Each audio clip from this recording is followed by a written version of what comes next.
Question number 3 दो question हो गए अपने। तीसरा प्रॉब्लम कर रहे अपन। प्रॉब्लम पढ़ते हैं, ये थोड़ा अलग है। Potential difference of 240 volt, a potential difference of 240 volt is maintained across a 12,000 ohm rheostat. The voltmeter V has a resistance of 3000 ohm and a point C is at the center of A and B as shown in the figure. What is the reading of voltmeter? देखो एक बार सवाल पढ़ते फिर से, थोड़ा diagram इन्होंने एक बार समझा के देती हूँ। डायग्राम उन्होंने दिए, हमने ड्रॉ नहीं करी, उन्होंने दिए। ये पॉइंट ए है, ये पॉइंट बी है, इनके बीच में एक रियोस्टैट लगा है। रियोस्टैट ये देखो, ये ऐसे, ये है तुम्हारा रियोस्टैट। कितना रेजिस्टेंस दिया है रियोस्टैट का उन्होंने? इस rheostat has a resistance of 12,000 ओम। ये 12,000 ओम का रियोस्टैट है, ठीक है। A potential difference of 240 volt is maintained across a 12,000 ohm rheostat. ये 12,000 ओम का रियोस्टैट है, इसके अक्रॉस हमने पोटेंशियल डिफरेंस दिया है। कितने का?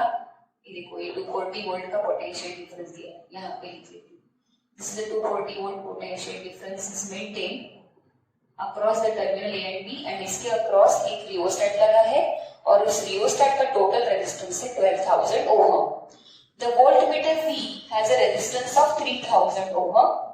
एक वोल्टमीटर है जिसका खुद का रेजिस्टेंस है 3000 ohm and a point C is at the center of A and B. तो वोल्टमीटर जो है ना, वो लगा है इस रियोस्टैट के आगे रेजिस्टेंस के अक्रॉस। ये डायग्राम हमने नहीं बनानी है, उन्होंने बना के दी है। तो ये टर्मिनल A है, ये टर्मिनल B है, और इसके बराबर बीचों बीच ये पॉइंट C लगा है, ठीक है। तो पॉइंट C और ये टर्मिनल के अक्रॉस एक वोल्टमीटर लगा है, ऐसा वोल्टमीटर जिसका रेजिस्टेंस है 3000 ओम। तो voltmeter B has a resistance of 3000 ohm and a point C is at the center of A and B as shown in the figure. So what is the reading of voltmeter? तो ये voltmeter कितना reading बताएगा? अब simple सी बात है, voltmeter उतना ही reading बताएगा जितना voltage drop across the voltmeter होगा। वोल्टमीटर उतना ही वोल्टेज बताएगा, यानी उतनी ही रीडिंग बताएगा जितना वोल्टेज ड्रॉप वोल्टमीटर के अक्रॉस होता है। वोल्टमीटर क्या करता है? वोल्टेज ड्रॉप करता है। वोल्टेज ड्रॉप उसके रेजिस्टेंस के अक्रॉस होने वाला है, तो कितना वोल्टेज ड्रॉप उसके रेजिस्टेंस के अक्रॉस होगा वो इनडायरेक्टली हमें निकालना है। मतलब इनडायरेक्टली उन्होंने what is the reading of voltmeter बोला। Reading of voltmeter means voltage drop across the voltmeter, वो निकालना है। अभी पहले एक बार देख लेते कि हम लोग ने जो बैटरी पोटेंशियल डिफरेंस इस ए और बी के टर्मिनल के अक्रॉस प्रोवाइड किया है वो 240 वोल्ट का है। इसके अक्रॉस एक रियोस्टैट लगा है, रियोस्टैट का टोटल रेजिस्टेंस है 12,000 ओम, ठीक है।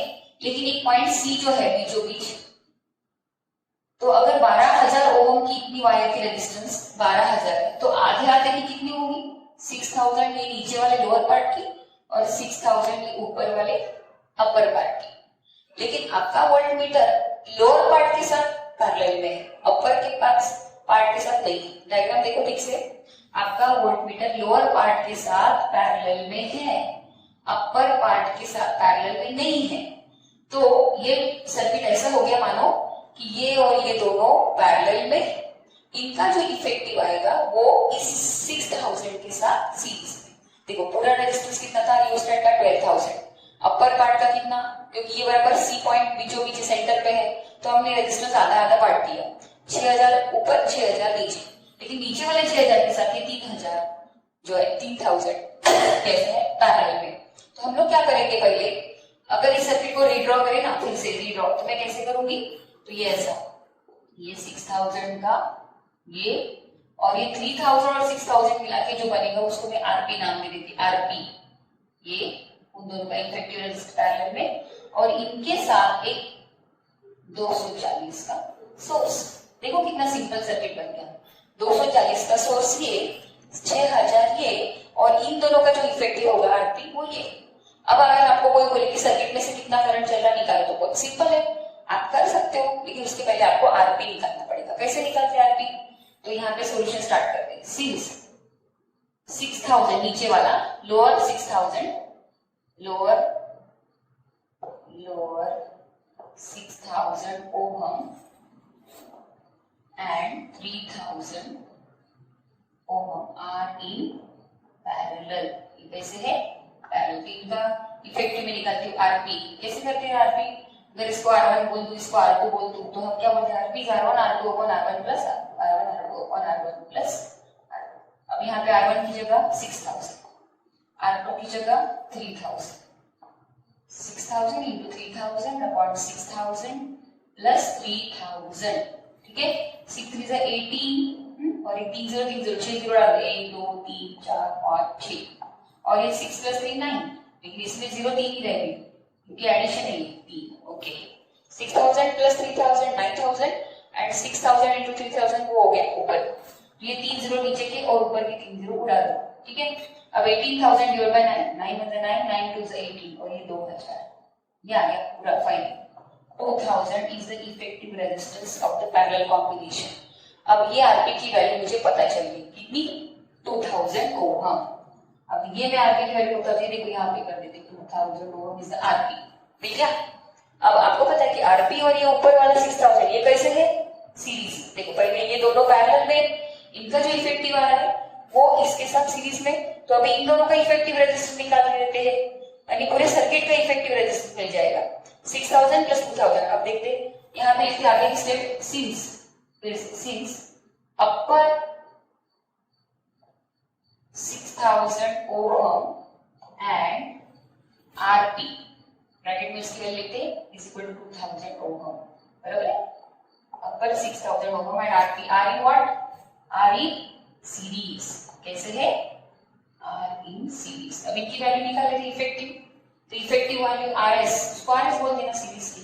तो ये 6000 प्लस ये 2000 कितने हो गए?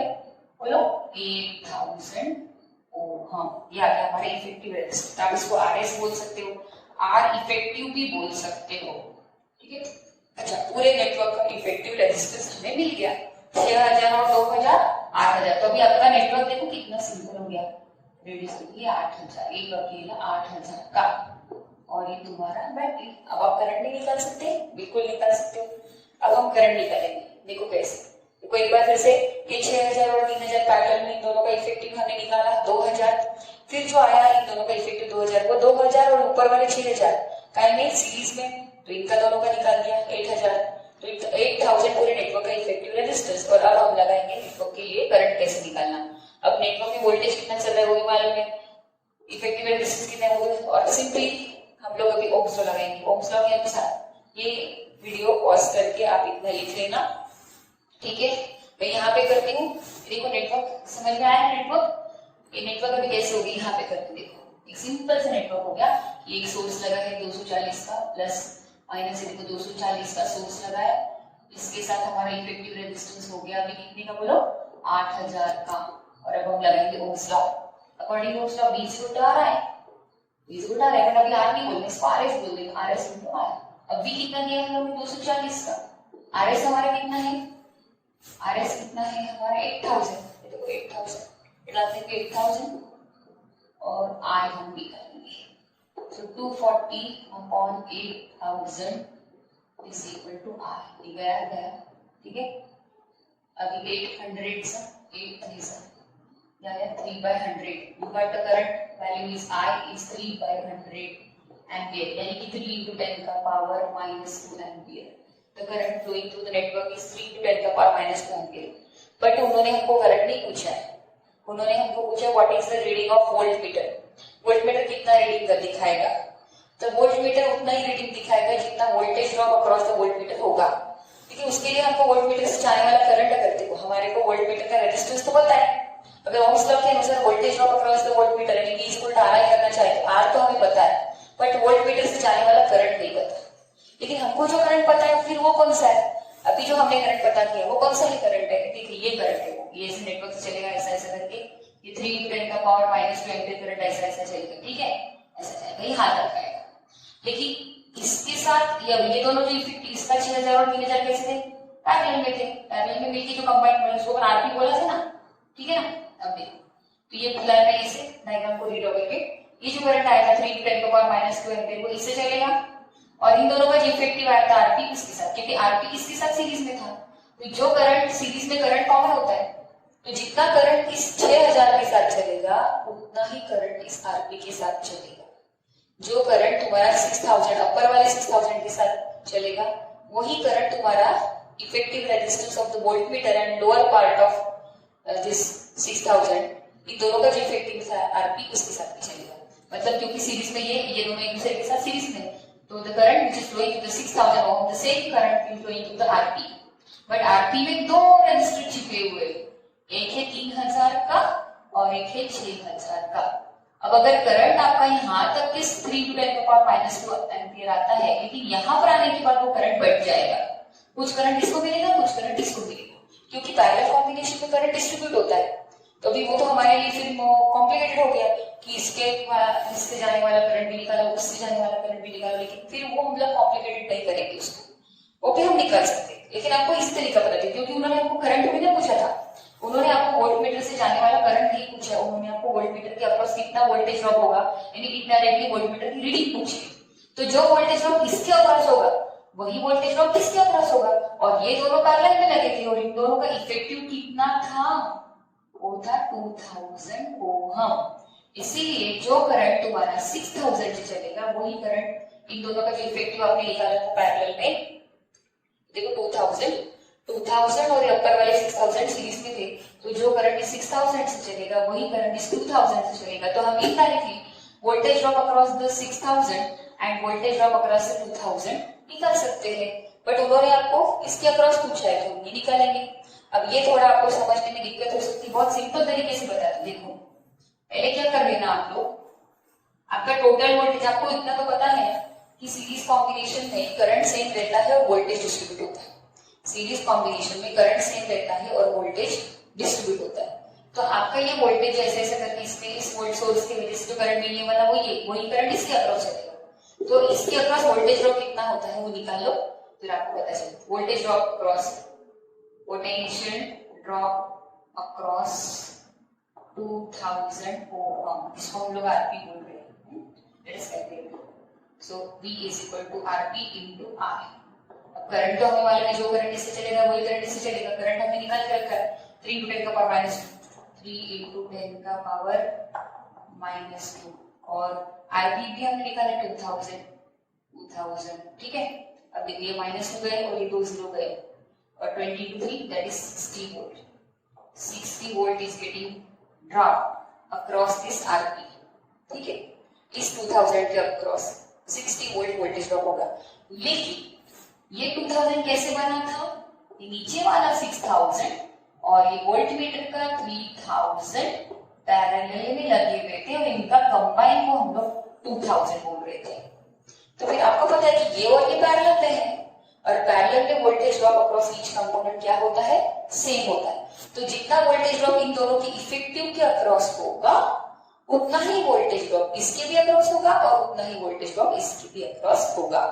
फिर से बताती हूँ, जितना वोल्टेज ड्रॉप इन दोनों के कंबाइंड रेजिस्टेंस के अक्रॉस ड्रॉप होगा, जितना वोल्टेज इन दोनों के कंबाइंड रेजिस्टेंस के अक्रॉस ड्रॉप होगा, उतना ही वोल्टेज ड्रॉप इन दोनों इंडिविजुअल के अक्रॉस भी होगा, क्योंकि पैरेलल कॉम्बिनेशन में वोल्टेज सेम रहता है, डिस्ट्रीब्यूट नहीं होता, करंट डिस्ट्रीब्यूट होता है। और हमें तो वोल्टेज निकाला था, तो मैंने अलग अलग ना निकाल के इन दोनों के कंबाइंड रेजिस्टेंस के अक्रॉस वोल्टेज ड्रॉप निकाल दिया, मुझे मिल गया 60 वोल्ट। एंड इस प्रकार 60 वोल्ट वोल्टेज इसके अक्रॉस ड्रॉप होगा और 60 वोल्ट ही इसके अक्रॉस ड्रॉप होगा। आपको अगर ये भी पूछे तो भी आंसर 60 वोल्ट आता, इसके अक्रॉस पूछे तो भी आंसर 60 वोल्ट ही आएगा। और इसके अक्रॉस पूछते तो, इसके अपर वाले 6000 के अक्रॉस पूछते तो वो भी निकाल सकते हो। अगर पूछते तो, पूछा तो नहीं है लेकिन पूछते तो 6000 into 3 to 10 का पावर -2, ये देखो ये 2 0 गया और 6 3 जा 180, ये देखो 180 वोल्ट, 180। अब आप एडिशन करके देखो, इसके अक्रॉस वोल्टेज ड्रॉप हो रहा है 180, इसके अक्रॉस हो रहा है 60 एंड 180 प्लस 60 240 बराबर एडिशन आ गई। देखो 180 इसके अक्रॉस हो रहा है, 60 इसके अक्रॉस हो रहा है, 60 प्लस 180 दैट इज 240 बराबर वोल्टेज ड्रॉप होगा। इसको नहीं लेना अभी, क्योंकि ये दोनों तो पैरेलल में लगे, जो वोल्टेज ड्रॉप इसके अक्रॉस था वही इसके अक्रॉस था, और पैरेलल में वोल्टेज डिस्ट्रीब्यूट नहीं होता है, ठीक है। आपको उन्होंने पूछा था what is the voltmeter reading, तो हमारा वोल्टमीटर जितना इन दोनों का कंबाइंड रेजिस्टेंस बताएगा वोल्टेज ड्रॉप, ये देखो 2000 के अक्रॉस जितना वोल्टेज ड्रॉप होगा उतना ही रीडिंग हमारा वोल्टमीटर बताएगा, तो हमारा वोल्टमीटर 60 वोल्ट बताएगा। इस प्रकार therefore potential drop across the voltmeter is equal to 60 volt. This is your answer. एक ये तरीका था, या दूसरा तरीका था कि आप करंट ऐसा ऐसा करके इसके अक्रॉस वोल्टेज ड्रॉप निकालते, क्योंकि इसका रेजिस्टेंस मालूम था 180, फिर 240 में से 180 माइनस करते, आपको 60 ऐसा मिल सकता। आप ऐसा नहीं करते कि 2000 लेके वोल्टेज ड्रॉप नहीं निकालते और इसके अक्रॉस निकालते, तो वो आता था 180, फिर 240 में से 180 माइनस करते, फिर भी आपको 60 ही मिलता था। कैसा भी करो आपको आंसर सेम ही मिलने वाला। इस प्रकार potential drop across the voltage is 60 ohm, sorry 60 volt. Okay, this is your third question. Now the last question I am going to take now. बहुत ही छोटा सा सिंपल सा क्वेश्चन है वो लेके प्रॉब्लम्स यहाँ पे भी खत्म हो जाएंगी। फिर आपको शीट मिलेगी, तो मैं ग्रुप पे डालूंगी और होमवर्क की शीट इस टॉपिक के ऊपर की, ठीक है। प्रॉब्लम नंबर 4, सिंपल सा छोटा सा प्रॉब्लम है, लिख लेते हैं। The combined resistance of galvanometer, the combined resistance of galvanometer, okay, last problem, question number 4. The combined resistance of the galvanometer of resistance 1000 ohm and its shunt is 25 ohm. Calculate the value of shunt. ये कहते हैं कि galvanometer है जिसका resistance है 1000 ओम और एक shunt है जो अननोन है। उस शंट और गैल्वेनोमीटर का कंबाइंड रेजिस्टेंस जो है वो 25 ओम। कई बार ये क्वेश्चन पढ़ते हो बच्चे क्या पढ़ते हैं, ऐसा पढ़ते हैं the combined resistance of the galvanometer of resistance 1000 ohm and it's shunt is 25, shunt is 25, ऐसे पढ़ते गड़बड़ में। वो पढ़ते हैं shunt is 25, shunt is not 25।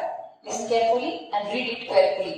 What is the question? The combined resistance of the galvanometer of resistance 1000 ohm and its shunt is 25. एक galvanometer जिसका resistance है 1000 ओम और एक अननोन शंट, उन दोनों का कंबाइंड रेजिस्टेंस is 25। एक गैल्वेनोमीटर जिसका रेजिस्टेंस है 1000 ओम और एक शंट है, वो दोनों को आप शंट काय के लिए लगाते हैं? गैल्वेनोमीटर को एमीटर में कन्वर्ट करने के लिए। कैसे लगाते हैं? पैरेलल में। तो एक गैल्वेनोमीटर जिसका रेजिस्टेंस है 1000 ओम और एक अननोन शंट है जो हमें पता नहीं है, इन दोनों का कंबाइंड रेजिस्टेंस, अब गैल्वेनोमीटर और शंट के कंबाइंड रेजिस्टेंस को हम बोलते हैं effective resistance of the ammeter.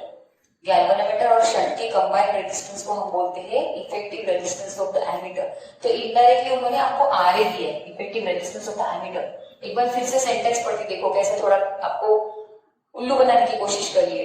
The combined resistance of the galvanometer of resistance 1000 ohm and it's shunt is 25 ohm. The combined resistance of the galvanometer of resistance 1000 ohm and its shunt is 25. मतलब combined resistance of galvanometer and its shunt is 25. तो this is what is 25, that is resistance of the ammeter. क्योंकि इसी को combined resistance of the galvanometer ammeter, combined resistance of the galvanometer and shunt, इनकी दोनों की combined resistance को effective resistance of the ammeter बोलते हैं। वो उन्होंने दिया 25 ओम और फिर बोलते हैं कैलकुलेट वैल्यू ऑफ शंट। तो मुझे एक बात बताओ, अगर वो आपको शंट देंगे तो शंट निकालने के लिए कैसे बोलेंगे? सिंपल सा लॉजिक है। बच्चे बोलते मैडम ये तो शंट दिया है, शंट दिया तो शंट क्यों निकालने के लिए बोलेंगे? शंट नहीं दिया उन्होंने आपको शंट और गैल्वेनोमीटर का कंबाइंड रेजिस्टेंस दिया है जो कि effective resistance of the ammeter है, और उन्होंने शंट निकालने के लिए बोला है। ठीक है, आपके पास फॉर्मूला है क्या आरए का? 1/RA is equal to 1/G plus 1/S। तो 1/RA है 25, 1/25, 1/G 1/1000 और प्लस 1/S। इसको दे दो उधर, ठीक है, इसको लेके उधर। तो 1/25 minus 1/1000 is equal to 1/S। Cross multiplication करो, 1000 minus 25 upon 1000, देखो 1000 minus 25 एलसीएम किया, या तो फिर एक काम करते हैं ना, तो 25 में 25,000 आएगा ना, बराबर। इसको करेंगे 1000 से मल्टीप्लाई, इसको करेंगे 25 से, ठीक है। 1000 minus 25 और 25,000 is 1 upon s. ये s है, this is not 5, this is s. 1000 minus 25 975, right? 1000 minus 25 that is 975 और ये 25,000 is 1 upon s. अब इसको उल्टा कर दो. So therefore 25,000 upon 975 is equal to s. ठीक है, s ये उल्टा कर दिया. 25,000 upon 975 is equal to s. अब इसको डिवाइड करेंगे ऐसे. 5 25 से जाता है ना. 25 1 25 25 3 50 25 3 75 ये 3 97 में से 75 गए. 7 में से 5 के दिए, 9 में से 7 गए, 2 और ये 25 225. 25 8 से 200 and 25 9 से 225 with 9 से. ठीक है, इधर 25 से जोड़ते इधर भी आ गया 1000. 25 1 से 1000. तो s is equal to आया है अपना 1000 divided by 39. इसको कैलकुलेट करो. 39 नियरली 40, तो इसको आपको लॉग टेबल से करना पड़ेगा. 1000 divided by 39. सो नियरली इसका आंसर आया लिख देती हूँ क्योंकि मेरे पास लॉग टेबल अभी राइट नाउ है नहीं. आप लॉग से निकालोगे 1000 डिवाइड बाय 39, उसका आंसर आता है 25.64. 25.64 ओम. अप्रोक्सीमेशन में अगर हम इसको क्या बोलते हैं ऑब्जेक्टिव के लिए करते तो हम इसको अप्रोक्सीमेशन 39 को 40 पकड़ लेते हैं. देखो नियर अबाउट 25 ना, और ये 39 तो 25 पॉइंट समथिंग समथिंग आएगा, तो बराबर है. तो यहाँ पे हमारे जो प्रॉब्लम्स मेरे को एक्स्ट्रा लेनी थी वो खत्म हो गए. अब कल आपको होमवर्क शीट मिलेगी, इसके ऊपर भी ग्रुप पे डालूंगी. ओके, ठीक है.